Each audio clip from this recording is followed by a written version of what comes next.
I think that in order to fully grasp life and fully grasp opportunities, we have to risk our lives in unnecessary and stupid ways. Sometimes. This is my theory. I test this theory out a lot more often than my mother would be comfortable with. So to make the art that I make, I chase down wildfires, riots, the stars, and I scour the deserts looking for abandoned houses. Now, when I was young, I went camping and hiking with my grandfather, Alf, all the time. And I grew up in Red Rock country. It's the Four Corners area of the United States, Montezuma Valley, Grand Canyon, that sort of thing. And we were often in search of Indian ruins.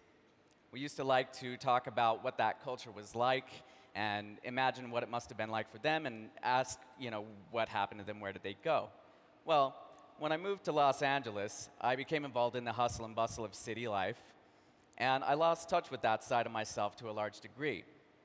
But in troubled personal times, I found myself going out to the deserts, poking around in abandoned houses. And it took me a little while, but eventually I put two and two together, and I realized, oh, this is like when I explored the deserts with my grandpa Alf, except for instead of exploring ancient Native American ruins, I'm exploring recent ruins of meth heads. I'm sorry. I'm stereotyping. They don't all do meth. Some of them also drink.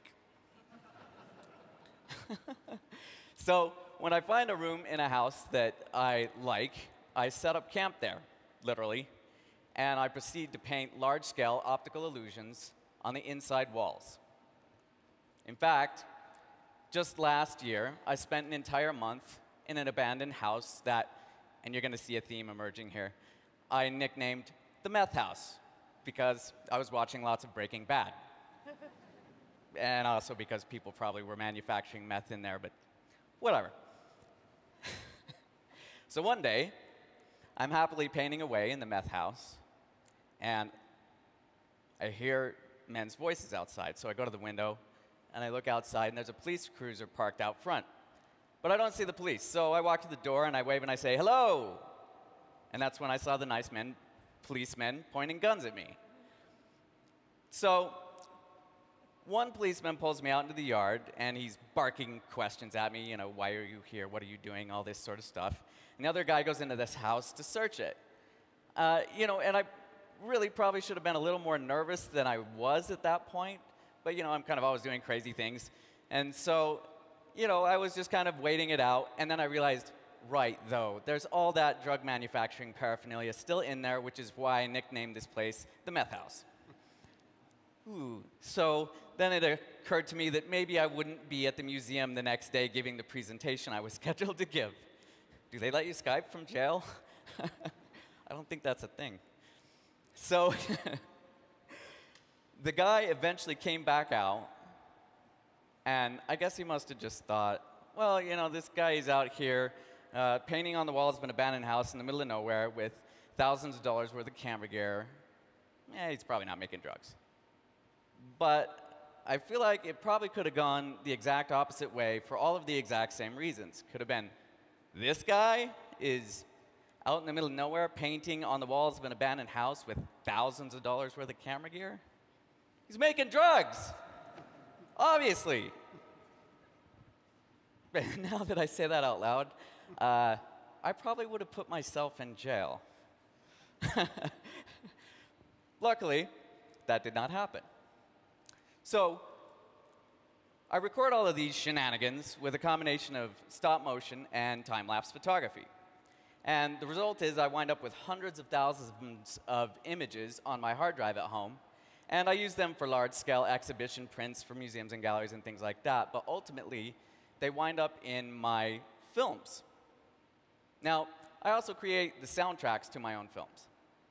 And the first step that I had to take in order to create my own soundtracks was to fail as a rock star.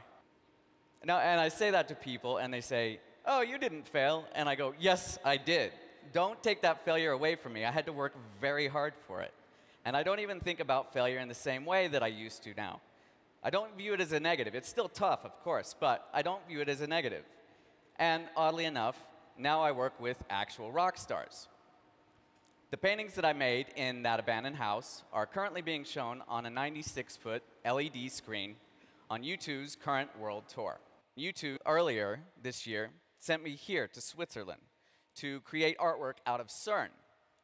Now, when I came here, I was using a technique that I call reverse light painting, where instead of waving lights around in front of a camera, I'm waving a camera around in front of lights and doing it over and over and over to create a time-lapse clip so I can get a video clip. Now, what this means is any light on the opposite side of my lens becomes a tool with which I can draw, whether it's the sun, or cities, or the blinking LED lights in the server room of the world's largest scientific experiment. But I wasn't just making artwork for U2. I was creating my own film, Circuit Board Species. In fact, that's part of what got them interested in me in the first place. And so the way that it wound up working out is there's this very mutually beneficial arrangement where they essentially commissioned me to continue creating the film that I had already been working on for a year. In exchange, they got to use parts of it for their tour. But they also greatly enhanced the film itself because I'm pretty sure it would have been difficult for me to come here on my own steam. Now, I'm not done with the film yet, so it's going to be out sometime next year. But I've created an exclusive preview for this TED Talks event.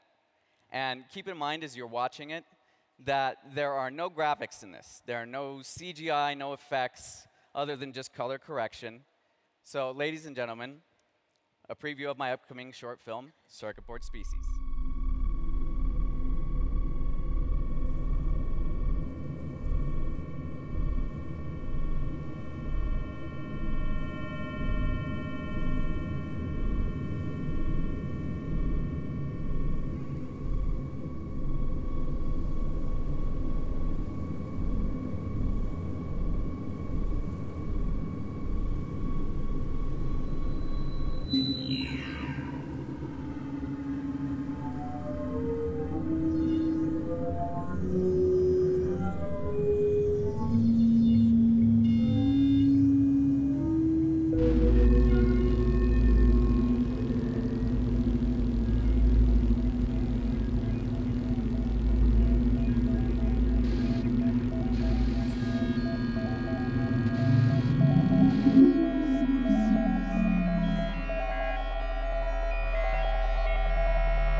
Thank you.